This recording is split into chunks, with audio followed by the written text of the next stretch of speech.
আসসালামু আলাইকুম, আমি ফারদিন রয়েছে আপনাদের সাথে। আজকে অনেকদিন পর আলোচনা হবে থাম্বনেলের উপর। কারণটা অনেক বেশি সিম্পল।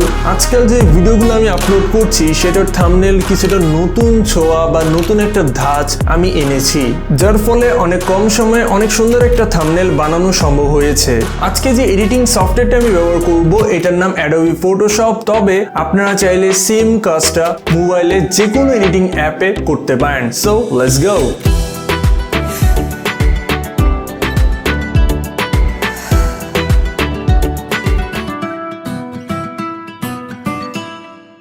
Welcome back viewers. তো স্টার্ট করা যাক ওপেন এক্সপ্রেস অ্যাডোবি এই ওয়েবসাইটটা দিয়ে। ওয়েবসাইটে প্রবেশ করার পর আপনি আপনার কাঙ্ক্ষিত ছবিটাকে সিলেক্ট করুন। এইটা আপনার ছবির যে পিছনের ব্যাকগ্রাউন্ডটা রয়েছে সেটাকে অটোমেটিকলি রিমুভ করে দিবে। Step 2, merge the image. আমি দুইটা মডেলের ছবিকে বা একই মডেলের দুইটা ছবিকে এক ফ্রেমে নিয়ে আসার চেষ্টা করব। তো এটার জন্য অবশ্যই আমার যে ব্যাকগ্রাউন্ড রিমুভ করার ছবিটা ছিল সেটাকে ইম্পোর্ট করব, তারপর এটাকে অ্যাডজাস্টমেন্ট করব, পরবর্তীতে ছবিটাকে সেভ করব ব্যাকগ্রাউন্ড ম্যাচ এটা লিখে। Step 3, open white background. যে ব্যাকগ্রাউন্ডের লিঙ্ক নিচে ডেসক্রিপশন বক্সে দেওয়া রয়েছে। তো আমরা যেটা কিছুক্ষণ আগে এডিট করলাম সেটাকে নির্বাচন করব, তারপর এটাকে অ্যাডজাস্টমেন্ট করব আমাদের এই হোয়াইট ব্যাকগ্রাউন্ডের যে অ্যাসপেক্ট রেশিও রয়েছে সেটা অনুযায়ী। Also don't forget to add a border আপনার যে ডিজাইনটা রয়েছে সেটাকে নেক্সট লেভেলে নিয়ে যেতে সাহায্য করবে। Step 4, base colour grading. তো এটার জন্য অবশ্যই ফিল্টার থেকে চলে যান ক্যামেরা ফিল্টারে, then 3 dot, load settings, import raw beauty XMP preset, যেটা লিঙ্ক ডেসক্রিপশন বক্সে রয়েছে, and you are good to go. আপনি চাইলে এটাকে হালকা একটু সেটিংস উলট পালট করতে পারেন, তাহলে এটা দেখতে আরো সুন্দর লাগবে। Step number 5, add some stocks. প্রথমে আমি একটা ব্লার ব্যাকগ্রাউন্ডটাকে সিলেক্ট করব, তাহলে এটা দেখতে আউটস্ট্যান্ডিং লাগবে। এরপর আইল্যান্ডসের এটা ছিল PNG আর ব্লু কালারের। তো অবশ্যই ব্লেন্ডিং থেকে স্ক্রিন অপশনটাকে নির্বাচন করব, অপাসিটি 21 বা 22-এর মধ্যে রাখতে পারেন। আর আপনারা চাইলে এটাকে অ্যাডজাস্টমেন্ট করে অল্ট কিবোর্ড থেকে প্রেস করে আরেকটা ডুপ্লিকেট করে ব্যবহার করতে পারেন দ্বিতীয় চোখে। I also add a neon circle. হ্যাঁ, একটা নিয়ন সার্কেল ব্যবহার করেছি, তবে এটার কালার আমি চেঞ্জ করে ব্লু রেখেছি। অল প্রেস করে এটাকে আপনারা ডুপ্লিকেট করতে পারেন, তারপর হয়তো অ্যাডজাস্টমেন্ট করলেন, দ্যাটস ইট। একটা লেন্স ফ্ল্যান না বসালে ডিজাইন কমপ্লিটলি অপূর্ণতা রয়ে যাবে। সেই সাথে ব্লেন্ডিং থেকে স্ক্রিন অপশনটাকে নির্বাচন করুন, হাতের ডান পাশে রাখুন, তাহলে এটা অনেক সফট একটা ইফেক্ট ক্রিয়েট করবে। স্মোক বা ধোঁয়া, এটা আজকাল আমি অনেক বেশি পরিমাণে ডিজাইনে ব্যবহার করছি। আমার মনে হয় এটা ব্যবহার করলে আমাদের ডিজাইন আরো বেশি ইনহ্যান্স হয়। আচ্ছা, আপনারা তো বুঝতে পেরেছেন এই পুরো ভিডিওর থিমটা হচ্ছে মানি রিলেটেড, মানে টাকা ইনভেস্টমেন্ট করা হয়েছে ক্যামেরার জন্য।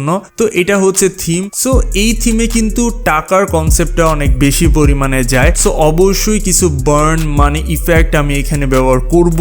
সেই সাথে আমার মাথায় এসেছিল ডিজাইনিং এর সময় যে ক্যামেরার বডির উপরে যদি একটা ফায়ার ইফেক্ট রাখি তাহলে এটা দেখতে আরো বেশি কুল লাগবে, সেই সাথে দূর থেকে মানুষের অ্যাটেনশন গ্র্যাব করবে। Number 6, black screen cutout. এটা অনেক বেশি ইম্পর্টেন্ট ছিল, কারণ আমি দেখলাম যে পুরো থিমটা অনেক বেশি কালারফুল হয়ে যাচ্ছে। এত কালারফুল আমি পার্সোনালি পছন্দ করি না, একটু ডার্ক থিম আমার বেশি ভালো লাগে। সো এর জন্য আমি একটা ব্ল্যাক কালারের ব্যাকগ্রাউন্ড নেই, তারপরে অপাসিটিটাকে কমিয়ে ফেলি। এরপর ইরেজার টুল ব্যবহার করে আমার সাবজেক্টের আশেপাশে আমি জাস্ট র্যান্ডমলি কাটা শুরু করি, যেন আমার সাবজেক্টে হাইলাইট থাকে আর বাকি কিছু ব্ল্যাক অ্যান্ড হোয়াইট বা কালো হয়ে যায়। একটা প্রো ডিজাইনার অবশ্যই তার ব্যাকগ্রাউন্ডের পিছনে ডাস্ট, তারপর বিভিন্ন ধরনের ভিন্টেজ ইফেক্ট, স্পার্কলেস ব্যবহার করতে স্বাচ্ছন্দ্য বোধ করে, যার ফলে তার ডিজাইন ইনস্ট্যান্টলি রিয়েলিস্টিক হয়ে যায়। একদম ডিজাইনিং এর শেষের দিকে আমার মাথায় আসলো যে কেননা একটা ইয়েলো সান ইফেক্ট বসাই আমার ক্যামেরার পিছনে, তাহলে দেখতে এটা হয়তো আরো বেশি সুন্দর লাগবে। তাই আমি মাস্কিং করা স্টার্ট করলাম। এটা একটু সময় লেগেছে, বাট রেজাল্ট খুবই সুন্দর ছিল। আর কালারটা আমি ইয়েলো রাখি নাই, আমি একটু চেঞ্জ করেছিলাম, পার্পেলের দিকে আমি সুইচ করেছিলাম, and it was looking very hot. আর যারা আমার কাজ অনেক আগে থেকে ফলো করেন তারা জানেন যে লাইটিং ইফেক্ট নিয়ে খেলতে আমি পছন্দ করি। হয়তো লাল, নীল বিভিন্ন ধরনের কালার আমার থাম্বনেলে থাকে, তো এর জন্য কালার শিফটিং করি। বেশিরভাগ সময় হয়তো ডানে বামে রাখি, তো আপনারাও চাইলে খেলতে পারেন।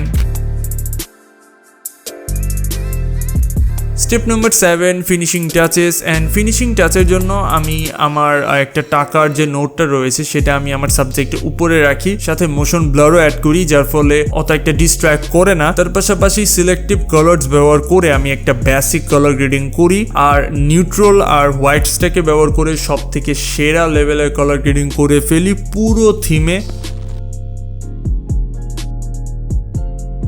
Step number 8 add your text. আমার প্রথম ক্যামেরা এটা ছিল একটা 3 শব্দের ওয়ার্ড, তো আমি 3টা শব্দকে আলাদা আলাদাভাবে লিখি, পরবর্তীতে আমি 3টা শব্দকে বসাই, এরপর ড্রপ শ্যাডো অ্যাড করি, ডিস্টেন্স, সাইজ, ব্যালেন্স ইত্যাদি আমি খেয়াল রেখেছিলাম যেন মাখনের মতো লাগে এটা দেখতে। আর অবশেষে ওকে প্রেস করে টেক্সট লেয়ারটাকে কপি করে বাকি 2টা যে টেক্সট লেয়ার ছিল সেখানে পেস্ট করে দিই। That's it, we are done bro.